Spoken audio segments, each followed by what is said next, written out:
¿Hemos olvidado lo que es el PSOE? La caída de Rajoy ha causado cierta alegría y hasta esperanza en la sociedad española. Y no digo que no sea una buena noticia que la mafia deje de gobernar, pero ¿acaso hemos olvidado en estos 6 años y medio lo que es el PSOE? Por si fuera así, hagamos un poco de memoria. El PSOE se fundó en 1879, pero nos saltaremos los primeros años de su historia e iremos directamente a este momento. Españoles,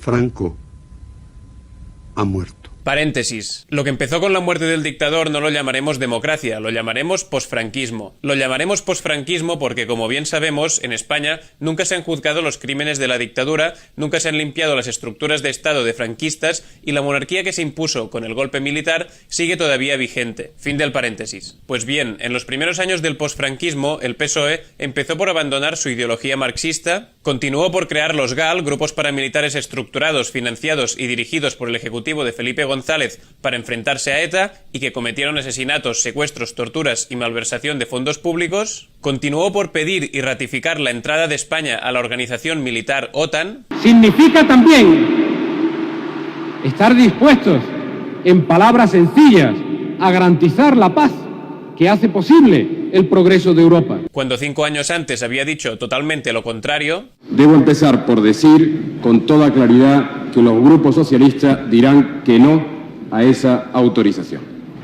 No queremos que España entre en la Alianza Atlántica. Tejió una red de financiación ilegal que consistía en cobrar grandes cantidades a empresas por estudios de asesoramiento que nunca llegaron a realizarse, el famoso caso Filesa, y finalmente privatizó empresas públicas que eran perfectamente rentables, como Repsol, Telefónica o Endesa. Otro paréntesis, Felipe González cobró más de 500.000 euros por los 5 años que estuvo como miembro del Consejo de Administración de Gas Natural entre los años 2010 y 2015. González cobraba esta ingente cantidad mientras más de 5 millones de hogares españoles estaban en situación de pobreza energética. Un gobierno al servicio del pueblo y no un pueblo al servicio de un gobierno y de los intereses de una minoría.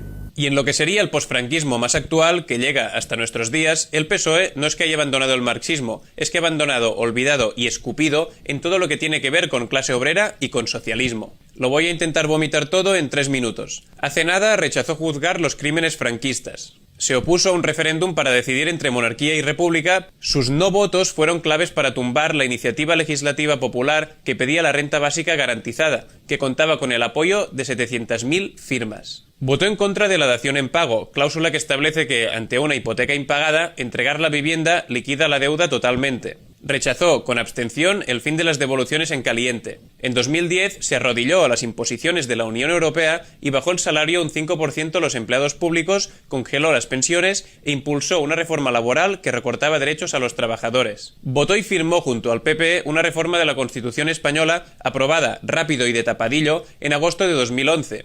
Esta reforma establecía que el pago de la deuda del país gozará de prioridad absoluta, es decir, que el dinero prestado por los bancos será siempre lo primero a pagar, por delante de sanidad, educación, pensiones o cualquier otro gasto. Tejió una red de corrupción política que consistía en dar prejubilaciones, subvenciones y comisiones de forma fraudulenta que costó unos 1.200 millones al erario público, presuntamente.